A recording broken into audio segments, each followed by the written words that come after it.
सामईन इकराम, यहाँ पर जो आप लोग कुरान मजीद का मुश्किल लफ्ज़ देख रहे हैं, यहाँ पर इसकी तिलावत करते हुए बाद लोगों को मुश्किल पेश आती है कि हम पहली या को दूसरी या के साथ मिलाएंगे या फिर हमज़ा के साथ मिलाएंगे।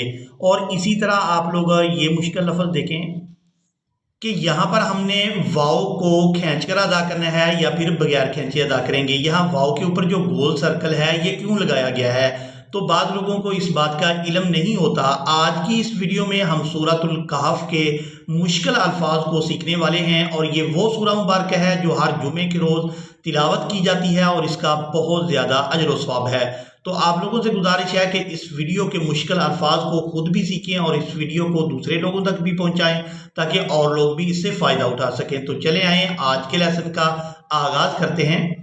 अऊज़ु बिल्लाहि मिनश शैतानिर रजीम, बिस्मिल्लाहिर रहमानिर रहीम, वहय्यि लना। अब यहाँ पर हमने पहली या को या के साथ नहीं मिलाना बल्कि हमज़ा के साथ मिलाना है और हमज़ा यहाँ पर साकिन है। यहाँ पर जो या है ये या साइलेंट ही रहेगी क्योंकि ये रस्मुल ख़त है। पहली या हमज़ा ज़ेर ई इस तरह से अदा किया जाएगा। वाव ज़बर वा, हमज़ा या ज़बर है, या हमज़ा ज़ेर ई झटके के साथ अदा करेंगे। वहय्यि लना मिन अम्रिना रशदा। और अब यहाँ पर आप लोग इस सूरह मुबारक का दूसरा मुश्किल तरीन लफ्ज़ देख रहे हैं। यहाँ पर देखें कि वाव के बाद जो अलिफ है इसके ऊपर गोल सर्कल है, ये क्यों लगाया गया है? ये इस वजह से लगाया जाता है कि जब अलिफ मद्दा की अलिफ मद्दा वाली वैल्यू जो है वो ख़त्म करनी होती है, तो यहाँ जो अलिफ था ये अलिफ मद्दा बन रहा था लेकिन इसकी अलिफ मद्दा वाली वैल्यू ख़त्म कर दी गई है। तो अब हमने वाव को बगैर खींचे ही अदा करना है। बाद लोग यहाँ वाव को खींचकर अदा करते हैं लेकिन यहाँ पर वाव को खींचकर अदा नहीं किया जाएगा क्योंकि इसके बाद वाला जो अलिफ है इस अलिफ की अलिफ मद्दा वाली वैल्यू ख़त्म कर दी गई है। अब हमने इसको इस तरह से तिलावत करना है। वल अर्ज़ि लन नदउवा, आइन पे शुरू, वाव ज़बर वा, अलिफ को अदा नहीं करेंगे और वाव को बगैर खींचे ही अदा करेंगे। लन नदउवा मिन दूनिही। और अब आप लोग यहाँ पर आयत नंबर 18 को देख रहे हैं। यहाँ देखेंगे यहाँ पर जो लफ्ज़ है ये भी काफ़ी मुश्किल है और यहाँ पर जो लफ्ज़ है ये भी काफ़ी मुश्किल है और बाद लोग इन अल्फाज की अदायगी मजहूल करते हैं। तो आप लोग इन दोनों अल्फाज को अच्छी तरह से सीखेंगे। लवित्तलअता, और इस लफ्ज़ के हिजे हमने इस तरह से करने हैं। लाम ज़बर ला, वाव त्वा ज़ेर वित, लवित ज़बर त्वा, लवित, लाम आइन ज़बर ला, ता ज़बर ता, लवित्तलअता अलैहिम लवल्लैत मिन्हुम फिरारन वलमुलिता। अब यहाँ पर भी हमने लाम को जब हमज़ा साकिन के साथ मिलाना है तो झटके के साथ अदा करना है। लाम हमज़ा ज़ेर ली, वलमुलिता मिन्हुम रुअबा। अब इसी तरह यहाँ पर आप लोग सूरह कहफ और इसकी आयत नंबर 23 को देख रहे हैं। यहाँ पर जो आप लोग लफ्ज़ देख रहे हैं इस लफ्ज़ की अदायगी में भी बाद लोग मिस्टेक करते हैं, तो इस मुश्किल लफ्ज़ को भी आप लोग मुकम्मल तवज्जो के साथ सीखेंगे। वला तक़ूलन्न लिशैइन। बाद लोग यहाँ शीन को जब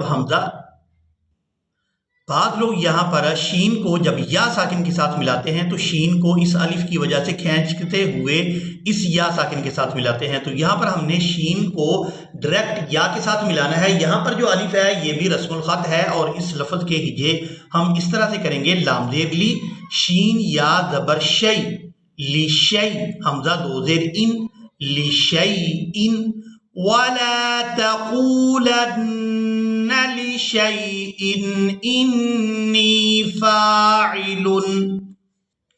अब यहाँ पर आप लोग सूरह कहफ और इसकी आयत नंबर 26 को देख रहे हैं। यहाँ पर जो आप लोग लफ्ज़ देख रहे हैं इस लफ्ज़ की अदायगी में भी बाद लोग मिस्टेक कर जाते हैं। تو اس لفظ کو بھی مکمل توجہ کے ساتھ سیکھیں گے. دونہی میوں ولیوں. اب واو بھی مشدد ہے، اس کے بعد یا بھی مشدد ہے، اور اس کے بعد پھر واو مشدد ہے. تو مشدد حروف کو ہمیشہ ہی سختی کے ساتھ ادا کیا جاتا ہے کیونکہ 2 بار ادا ہوتے ہیں. مشدد حروف 2 بار ادا ہوتے ہیں. یہ دیکھیں، میم واو زیر میوں، میم واو زیر میوں، واو زبر وا، میوں و، میوں و. لام یا زیر لی، سختی کے ساتھ پڑھیں گے. لام یا زیر لی، یا واو 2 زیر یوں، میوں ولیوں ولا یشرکو، میوں ولیوں ولا یشرکو فی حکمہ احدا. اور اسی طرح آپ لوگ یہاں پر سورہ کہف اور اس کی آیت نمبر 29 کو دیکھ رہے ہیں. یہاں پر بعض لوگ وقف کرتے ہوئے اس لفظ کی ادائیگی مجہول ادا کرتے ہیں، اور یہاں پر دیکھیں کہ یہ الفاظ بھی کچھ مشکل ہیں. تو اس مکمل لائن کو ہم پڑھنا سیکھیں گے. یشوی الوجوہ. جب ہم نے وقف کرنا ہے تو وقف کی صورت میں ہم نے ہا کو ساکن کر دینا ہے. جیم کو واو ساکن اور ہا ساکن کے ساتھ ملا کر ادا کریں گے. اس مکمل لفظ کے ہجے کرتے ہیں یا شین زبر یش، واو لام زیر ویل، یش ویل. یہاں پر جو یا ہے یہ سائلنٹ ہی رہے گی. یش ویل، واو پیش وو، جیم واو ہا پیش جو. یش ویل وجوہ بئس الشراب. اگر وقف کریں گے تو با کو ساکن کر دیں گے. بئس الشراب وساءت مرتفقا. اب یہاں پر آپ لوگوں سورہ کہف اور اس کی آیت نمبر 45 کو دیکھ رہے ہیں. یہاں پر وقف کی صورت میں بعض لوگ مسٹیک کر جاتے ہیں. تو یہاں مکمل توجہ کے ساتھ سیکھیں کہ ہم نے اس لفظ کی وقف کی صورت میں ادائیگی کس طرح سے کرنی ہے. فَأَصْبَحَ حَشِيمًا، فَأَصْبَحَ حَشِيمًا تَذْرُوهُ الرِّيَاحُ، تَذْرُوهُ الرِّيَاحُ. اب یہاں دیکھیں کہ ہم نے وقف کی صورت میں ہا کو ساکن کر دینا ہے، اور اس سے پہلے یا کے اوپر کھڑی زبر ہے. اس یا کو ہم نے کھڑی زبر کی وجہ سے کھینچتے ہوئے ہا ساکن کے ساتھ ملانا ہے. ہا را پیش ہر، را زیر ری، ہر ری. یا ہا کھڑی زبر یا، یا تذروہ الریاح، تذروہ الریاح. اور اسی طرح اب آپ لوگ یہاں پر سورہ کہف اور اس کی آیت نمبر 82 کو دیکھ رہے ہیں. یہاں پر دیکھیں کہ پہلی عین ساکن ہے اور دوسری عین جو ہے وہ مشدد ہے. اب یہاں پر ہم نے اس لفظ کی ادائیگی کس طرح سے کرنی ہے، کس عین کو چھوڑنا ہے اور کس عین کو ادا کرنا ہے، بعض لوگ اس بارے میں نہیں جانتے. تو مکمل توجہ کے ساتھ اس لفظ کی ادائیگی کو بھی سیکھیں گے. ذَلِكَ تَأْوِيلُ، ذَلِكَ تَأْوِيلُ مَا لَمْ تَسْطِعْ. اب طا کو ہم نے عین مشدد کے ساتھ ملانا ہے. عین ساکن کو چھوڑ دیں گے اور اس لفظ کے ہجے اس طرح سے کریں گے. تا سین زبر تس، طا عین زیر طیع، عین زبر ع، تسطیع. لام یا زبر لی، ہا زیر ہی. ما لم تسطع علیہ، ما لم تسطع علیہ صبرا. اسی کے ساتھ ہی آج کا ہمارا لیسن مکمل ہوا. مجھے امید ہے آپ لوگوں نے آج کے لیسن کو بھی اچھی طرح سے سیکھ اور سمجھ لیا ہوگا. اسی کے ساتھ ہی ہمیں دیں اجازت، ملیں گے ایک نئی ویڈیو میں. تب تک کے لیے اللہ حافظ.